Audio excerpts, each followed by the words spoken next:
On January 24th, 1986, a spacecraft the size of a small car flew past a planet 2, 8 billion kilometers from Earth, and for about 5.5 hours it recorded something that made absolutely no sense.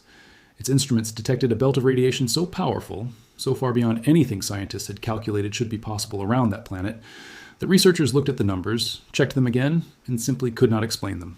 They wrote it down as an anomaly, a strange outlier in an otherwise historic flyby. And then, because there was no way to go back and look again, because the spacecraft was already speeding away into the dark, never to return, that anomaly sat unsolved for nearly 40 years. Not for a few months, not for a few years.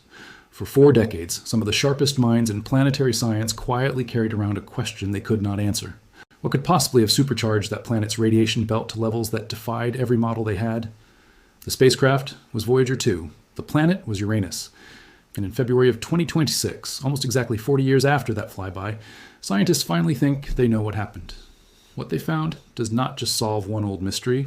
It changes how we think about a planet most people have barely considered since grade school, and it is one more entry in a growing, almost unbelievable list of discoveries still coming from a machine that launched before most of the people watching this were even born. This is the real story of what Voyager 2 has been quietly telling us, decades after we thought its most important secrets had already been told. Let's set the scene properly, because the scale of what this spacecraft has already accomplished is easy to say out loud and genuinely hard to absorb. Voyager 2 launched from Cape Canaveral on August 20th, 1977. 16 days later, its twin, Voyager 1, launched on a faster, more direct trajectory, which is why the numbering feels backwards. Voyager 2 took the long way. That long way happened to line up with something astronomers call a grand tour, a rare planetary alignment that occurs roughly once every 175 years, where Jupiter, Saturn, Uranus, and Neptune are positioned in a way that lets a single spacecraft use each planet's gravity to slingshot toward the next. Miss that alignment, and you wait almost 2 centuries for another one. NASA did not miss it. Voyager 2 flew past Jupiter in 1979, Saturn in 1981, and then did something no spacecraft before or since has done. It kept going, using Saturn's gravity to bend its path toward Uranus, arriving in January of 1986, and then bending again toward Neptune, arriving in August of 1989. To this day, Voyager 2 remains the only spacecraft in human history to have ever visited either ice giant. Every image you have ever seen of Uranus's pale blue-green disk, every image of Neptune's deep, storm-streaked blue, all of it, every single frame, came from this one machine on this one irreplaceable pass. There is no return trip scheduled. There is no backup data. Whatever Voyager 2 saw during those flybys is, for now, the only close-up information humanity has ever collected about these two worlds. During that Uranus flyby, Voyager 2 did what it was built to do. It mapped the planet's tilted, chaotic magnetic field. It discovered 10 new moons hiding in the glare of the planet's glow. It found 2 entirely new rings. It measured wind speeds, tearing through the upper atmosphere at over 700 kilometers an hour. And buried in that flood of data was something that immediately stood out to the scientists monitoring the instruments in real time. The spacecraft's particle detectors were registering an electron radiation belt wrapped around Uranus that was far, far stronger than anyone expected. To understand why that mattered, you need to understand what a radiation belt actually is. Around magnetized planets, charged particles get trapped by the planet's magnetic field and whipped around at incredible speeds, forming invisible, donut-shaped zones of intense radiation. Earth has these. We call the biggest ones the Van Allen belts. Jupiter has them too. Ferociously so, strong enough that spacecraft have to be specially hardened just to survive passing through. But Uranus is different from both of those worlds in a fundamental way. Its magnetic field is faint, lopsided, and tilted a bizarre 59 degrees off its rotational axis. Nothing like the tidy, aligned fields of Earth or Jupiter. Based on everything scientists understood about how these belts form, a magnetic field that weak and that strangely shaped should not have been able to sustain anywhere near the level of trapped radiation that Voyager 2 was reporting. And yet there it was, unmistakably, in the data. The instruments were not malfunctioning. The radiation was real. Scientists just could not explain where all that extra energy was coming from. For most of the following decades, this stayed a footnote, a puzzle mentioned in review papers, occasionally revisited, never resolved, mostly because there was nothing new to compare it against. Voyager 2 flew past once. It never went back. Ground-based telescopes cannot see a planet's internal radiation belts from Earth. And no other spacecraft has ever been sent to Uranus, not once, in the 39 years since. So the mystery simply sat there, unsolved, waiting for either a new mission or a genuinely new idea. That new idea finally came, and it did not come from a new spacecraft. It came from researchers at the Southwest Research Institute, taking an entirely different approach to nearly 40-year-old data. A team led by Dr. Robert Allen, working alongside Dr. Sarah Vines, decided to stop treating the Uranus anomaly as an isolated puzzle unique to that planet, and instead compare it directly against something we understand far better today than we did in 1986, the behavior of Earth's own radiation belts during extreme space weather events.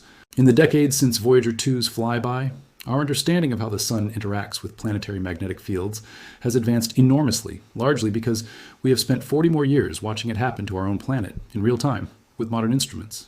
And one particular type of event caught their attention. In 2019, Earth experienced what is known as a co-rotating interaction region, a specific kind of solar wind disturbance, where fast-moving streams of particles from the Sun slam into slower-moving streams ahead of them, compressing and intensifying the solar wind into a dense, energetic front. When that 2019 event hit Earth's magnetic field, it triggered a dramatic and well-documented burst of radiation belt acceleration, dramatically boosting the energy of trapped electrons almost overnight. Allen and Vines asked a simple but powerful question. What if Voyager 2, purely by chance, happened to fly past Uranus during a similar kind of solar storm? Going back through the old 1986 data with this new lens, they found something striking. The instruments had recorded the strongest high-frequency plasma waves detected during Voyager 2's entire mission, right at the moment of the Uranus encounter. For decades, scientists had assumed that these kinds of waves would do the opposite of what the data seemed to show, that they would scatter energetic electrons and cause them to fall harmlessly into the planet's atmosphere and disappear, which is actually the mechanism that keeps most planetary radiation belts in check. But research on Earth's own radiation belts over the past 20 years has revealed that, under certain specific conditions, those same waves can flip roles entirely. Instead of draining energy away from trapped electrons, they can accelerate them, pumping additional energy into the belt rather than removing it. As Dr. Vines put it, if a similar mechanism was interacting with the Uranian system in 1986, it would explain exactly why Voyager 2 recorded all of that unexpected additional energy. In other words, Voyager 2 did not stumble onto some permanent, unexplainable feature of Uranus. It very likely caught the planet in the middle of a rare, violent, and short-lived cosmic weather event, a kind of solar storm slamming into an ice giant's fragile magnetic field at exactly the wrong, or from a scientific perspective, exactly the right moment. 40 years later, using knowledge we did not have when the data was collected, scientists may have finally solved a mystery that Voyager 2 itself created the moment it flew through that region of space. Now, here is the part of this story that deserves real scientific honesty, because that is what separates an actual discovery from an oversold headline. This finding does not mean the case is completely closed. The researchers themselves are careful to frame this as the most compelling explanation supported by the evidence available, not an absolute ironclad certainty. Nobody can send another spacecraft back to 1986 to double-check. What they have is a strong analog, a well-understood mechanism observed directly at Earth, applied convincingly to a decades-old dataset that had resisted every previous explanation. Allen himself has said this discovery raises as many new questions as it answers, particularly around the exact physics of how these waves form and transfer energy so efficiently in an environment as different from Earth's as Uranus's. And that uncertainty is not a weakness in the finding. It is exactly how legitimate science should sound. The team is not claiming they have permanently closed the book on Uranus's radiation belts. They are saying they have found, for the first time, a physically plausible, evidence-backed mechanism that finally fits data that spent nearly 40 years fitting nothing at all. That is a real scientific breakthrough. And it is also a reason, in the researchers' own words, that Uranus deserves another dedicated mission. Because a single 5.5-hour flyby in 1986, however extraordinary, was never enough to fully understand a planet this strange. What makes this discovery land so hard is not just the science itself, it is the timing and the source. This is not new data from a shiny new billion-dollar spacecraft. This is Voyager 2, a machine now hurtling through interstellar space at roughly 15 kilometers per second, so far from Earth that a single radio signal sent from mission control takes over 19 hours just to reach it, and another 19 hours for any response to come back.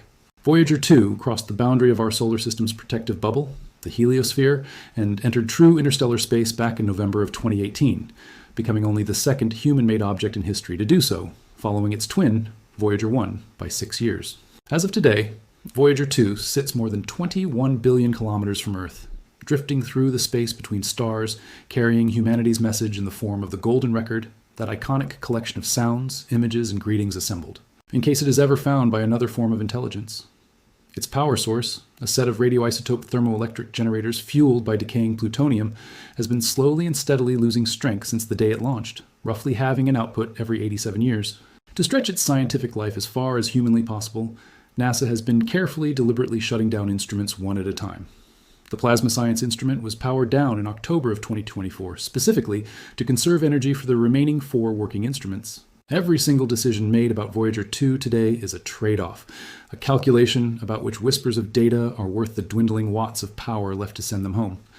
And that is precisely what makes this radiation belt discovery so remarkable. It did not require Voyager 2 to still be transmitting fresh data about Uranus. It required something arguably rare, brilliant people willing to go back, decades later, and look at old numbers with new eyes. Piece by piece, decades after the fact, scientists are discovering that our only close-up snapshot of Uranus may have captured the planet not in its normal everyday state, but in the middle of an extraordinary and temporary storm.